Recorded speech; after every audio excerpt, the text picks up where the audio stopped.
దైవ మర్మములు brother Bhakt Singh. Sunday, January 25.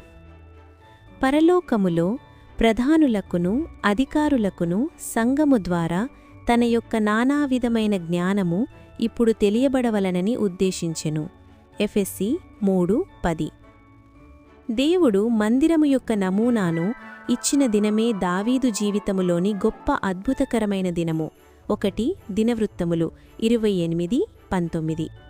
తన జీవితారంభములో దేవుడతనికి ఈ విషయమును తెలియజేయగలిగియుండెడివాడు కాదు. దావీదు ఆత్మీయముగా ఎదుగువరకు దేవుడు వేచియుండవలసి వచ్చెను. తరువాతనే ఈ ప్రత్యక్షతను దావీదుకు ఇచ్చెను. ఈ దినములలో అనేకులు సంఘము, క్రీస్తు శరీరము అను మాటలను ఎంతో ధారాళముగా ఉపయోగించుచుందురు. అయితే బహు కొద్దిమంది మాత్రమే ఈ మాటల అర్థమును నిజముగా గ్రహించియున్నారు. దేవుడు సంఘము కొరకై కలిగియున్న నిజమైన తలంపును కొద్దిమంది మాత్రమే గ్రహించగలరు. అనేకులు ఆత్మీయమైన సంభాషణ కలిగియుండినప్పటికినీ పోట్లాడుట, అసూయ మొదలగు తమ గుణముల ద్వారా వారేది ఎరిగియున్నామని చెప్పుకొనుచున్నారో వాస్తవముగా దాని నెరుగరని రుజువుపరుచుచున్నారు. దేవుని యొక్క ఉద్దేశ్యమేమనగా ఆయన యొక్క శక్తిని, జ్ఞానమును ప్రభుత్వములకు, అధికారులకు, పరలోకములోని ప్రధానులకు తెలియజేయుట. అది సంఘ సహవాసమందు బయలుపరచబడవలనని ఆయన కోరుచున్నాడు. అలసిన వానిని ఊరడించు మాటలు.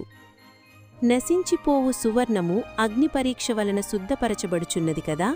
దానికంటే అమూల్యమైన మీ విశ్వాసము ఈ శోధనల చేత పరీక్షకు నిలిచినదై యేసుక్రీస్తు ప్రత్యక్షమైనప్పుడు మీకు మెప్పును, మహిమయు, ఘనతయు కలుగుటకు కారణమగును. 1 పేతురు 7:7. ఇప్పుడైతే సియోను అను కొండకును, జీవముగల దేవుని పట్టణమునకును అనగా పరలోకపు యెరూషలేమునకును మీరు వచ్చియున్నారు. హెబ్రీ 12:22.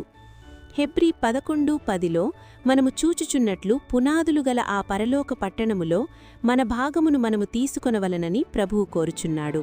ఆ పరలోక పట్టణమునకు మనలను సిద్ధపరచు నిమిత్తము మనము ప్రభువు ద్వారా శిక్షించబడి గద్దించబడవలసియున్నది. ప్రభువు తాను ప్రేమించు వానిని శిక్షించి తాను స్వీకరించు ప్రతి కుమారుణ్ణి దండించును అని కుమారులతో సంభాషించినట్లు మీతో సంభాషించు ఆయన హెచ్చరికను మరచితిరి. శిక్షాఫలము పొందుటకై మీరు సహించుచున్నారు. దేవుడు కుమారులనుగా మిమ్మును చూచుచున్నాడు. తండ్రి శిక్షింపని కుమారుడెవడు? కుమారులైన వారందరూ శిక్షలో పాలు పొందుచున్నారు. మీరు పొందని ఎడల దుర్బీజిలేగాని కుమారులు కారు. హెబ్రీ 12:6-8. మనము పరలోక పట్టణములో పరలోకపు రాజులుగా ఉండుటకు, దానిని నిత్యత్వమునకు స్వతంత్రించుకొనుటకు మనము దేవుని పరిశుద్ధతలో పాలివారము కావాలెను. మనము ఎడతెగక ప్రభువుచే శిక్షించబడవలెను. ప్రస్తుతమందు సమస్త శిక్షయు దుఃఖకరముగా కనబడునేగాని సంతోషకరముగా కనబడదు.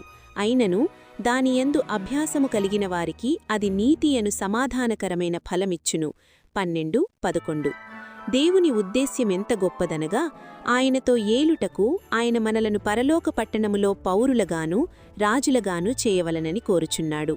అచ్చటి దేవదూతలు మనకు పరిచారము చేయుటకై నియమించబడిరి. హెబ్రీ 1:13-14. అంత్యదినములలో దేవుడు సమస్తమును చలింపజేయబోతున్నాడు. హెబ్రీ 12:26.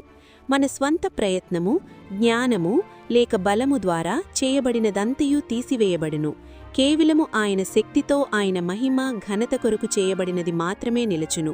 మనలను మనము ఎడతెగక పరీక్షించుకొనవలెను. మరియు మన స్వంత జ్ఞానము, బలముతో ఏదియూ చేయకుండా పరిశుద్ధాత్మ ద్వారా సమస్తమును దేవుని మహిమ కొరకు చేయవలెను. అందువలన మనము నిశ్చలమైన రాజ్యమును పొంది దైవకృప కలిగియుందము. ఆ కృప కలిగి వినయ, భయభక్తులతో దేవునికి ప్రీతికరమైన సేవ చేదము. 28. చలింపబడని ఆ రాజ్యములో మనముండబోతున్నాము.